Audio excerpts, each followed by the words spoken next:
5 victims in the deadly San Marcos apartment fire have been identified now. The city of San Marcos saying Haley Frizzell, David Ortiz, Drew Estes, and James Miranda were killed in the fire last Friday.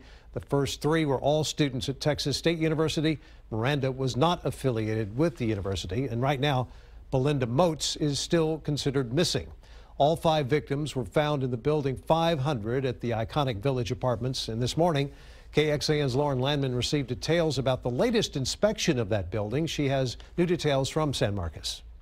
Apartment management says the last inspection for Building 500, where the 5 bodies were found, happened a little over 3 months ago in May. Since the fire, some have told us that they didn't hear a smoke or fire alarm go off in their room.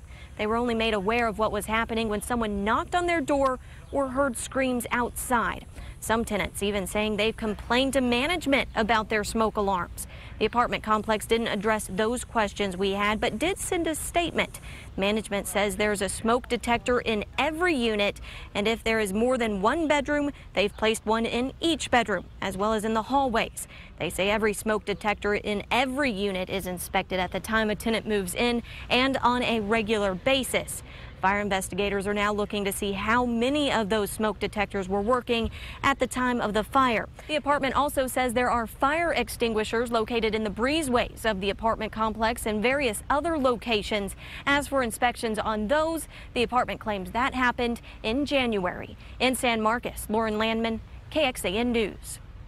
For the more than 200 people who lost their homes in the fire, a number of benefits and donation centers have been set up, and now other apartments in San Marcos are preparing to help the victims into their next homes.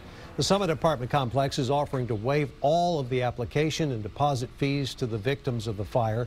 They say this will really speed up the process of moving in. Some would even have the opportunity to move in on the same day. But it must be absolutely devastating. Again, we can't imagine what that's like, but we definitely want to do anything we can to provide some sort of comfort, some sort of help for them. The Summit says some victims have already come in. They expect to see even more in the coming days.